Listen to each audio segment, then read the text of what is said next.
नमस्कार, स्वागत है आपका हमारे खास कार्यक्रम में। आज हम एक ऐसे मुद्दे की परतें खोलने जा रहे हैं जिसने लाखों युवाओं के भविष्य पर सवालिया निशान लगा दिया है।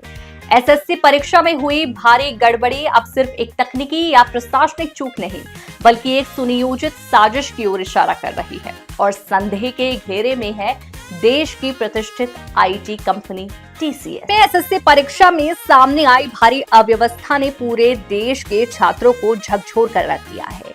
परीक्षा केंद्रों पर ताले जड़े मिले, स्टाफ नदारद था और कई जगह परीक्षाएं या तो रद्द हो गईं या घंटों की देरी से शुरू हो सके। शुरुआत में इन घटनाओं को महज तकनीकी गड़बड़ी करार दिया गया, लेकिन अब जो तथ्य सामने आए हैं वो एक संगठित साजिश की तरफ इशारा करते हैं। इतना ही नहीं, पवन गंगा एजुकेशन सोसाइटी नाम के एक परीक्षा केंद्र प्रभारी ने अपने सरकारी लेटर हेड पर दावा किया है कि उन्हें धमकाया गया था कि अगर निर्देशों का पालन नहीं किया गया तो परीक्षा किसी और केंद्र से करवा ली जाएगी। पवन गंगा एजुकेशन सोसाइटी के अनुसार टीसीएस, जो पहले एसएससी परीक्षा की तकनीकी वेंडर थी, ने कुछ परीक्षा केंद्रों के कर्मचारियों को कथित रूप से पैसे देकर परीक्षा प्रक्रिया में व्यवधान डालने को कहा।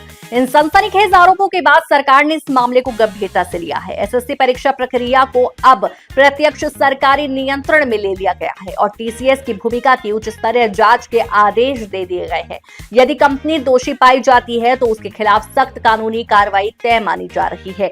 हर साल एसएससी में बैठने वाले लाखों युवा, विशेष रूप से छोटे शहरों और ग्रामीण पृष्ठभूमि से आने वाले छात्र इस परीक्षा को अपने भविष्य की नींव मानते हैं। इस तरह की साजिशें न सिर्फ उनकी मेहनत और उम्मीदों का अपमान है, बल्कि उनके पूरे परिवार की स्थिरता और आय पर भी सीधा प्रभाव डालती। तो अब बड़ा सवाल यह है, क्या एक कॉरपोरेट कंपनी महज अपने लाभ के लिए लाखों छात्रों के भविष्य से खिलवाड़ कर सकती है? क्या ऐसे मामलों में सिर्फ जांच ही काफी है या फिर अब जरूरत है एक सख्त और पारदर्शी परीक्षा प्रणाली की जो भरोसे को फिर से बहाल कर सके? जवाब वक्त देगा, लेकिन सवाल अब देश के हर युवा का है।